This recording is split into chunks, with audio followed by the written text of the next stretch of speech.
Halo semuanya, saya Jo. Saya akan memaparkan tentang kesenjangan digital atau digital divide pada daerah 3T. Dalam hal ini saya akan membahas akses internet di wilayah Papua. Yang pertama kita harus tahu dulu apa sih kesenjangan digital.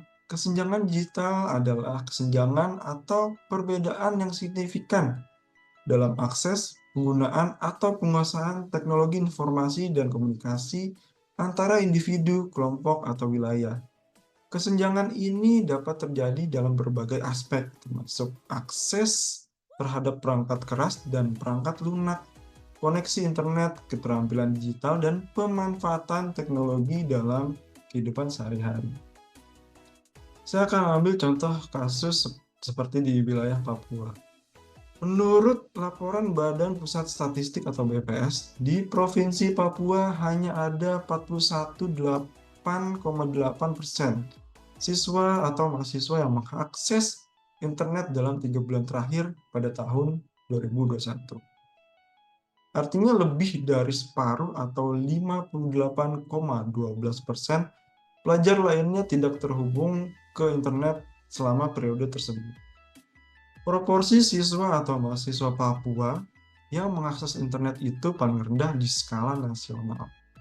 Setelah Papua, ada Maluku Utara dengan persentase siswa atau mahasiswa yang mengakses internet sebesar 47,96%.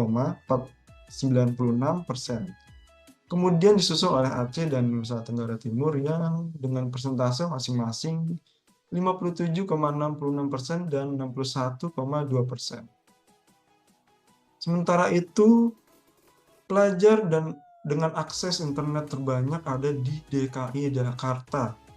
Hampir seluruh atau 9,9,79% siswa atau mahasiswa di ibu kota mengakses internet dalam 3 bulan terakhir pada tahun 2021.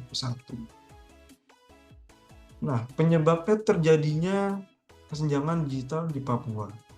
Papua masih menghadapi tantangan yang kompleks, seperti masih kuatnya pengaruh adat, rendahnya budaya berpemerintahan, tingginya ancaman keamanan, tingginya tingkat kesulitan geografis, dan tingginya kesenjangan digital.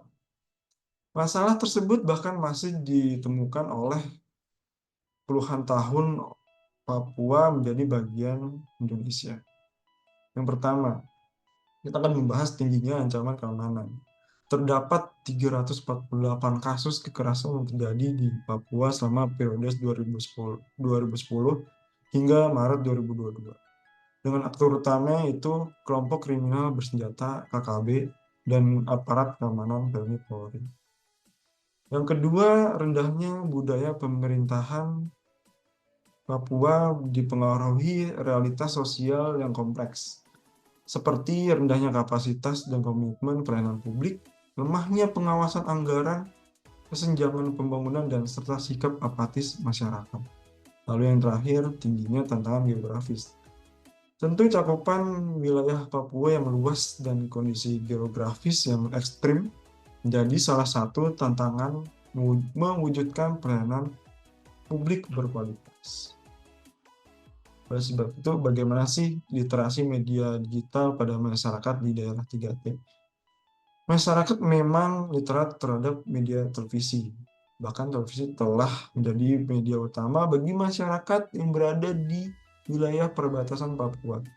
Namun dalam konteks telepon seluler, masyarakat Papua hanya sebatas menelepon dan ber-SMS.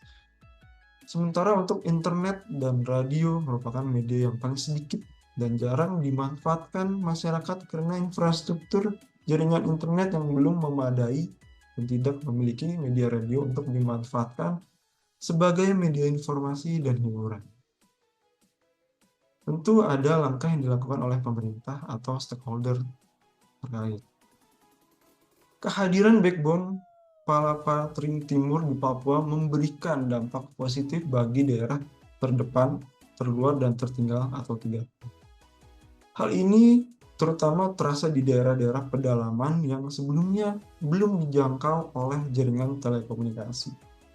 Kepala Dinas Komunikasi dan Informatika Papua mengatakan, Backbone Palaparing Timur ini diresmikan pada tahun 2022 lalu dan manfaatnya sudah dirasakan di daerah-daerah pedalaman Papua. Penguatan literasi digital juga penting agar ada nilai tambah dari pembangunan infrastruktur telekomunikasi digital itu. Dan terakhir, tentu ada solusi konkretnya. Akses internet gratis atau terjangkau. Memperluas akses internet gratis atau terjangkau bagi masyarakat Papua baik melalui program pemerintah, dukungan dari perusahaan telekomunikasi, maupun inisiatif dari lembaga swadaya masyarakat. Yang kedua, solusinya program pendidikan digital.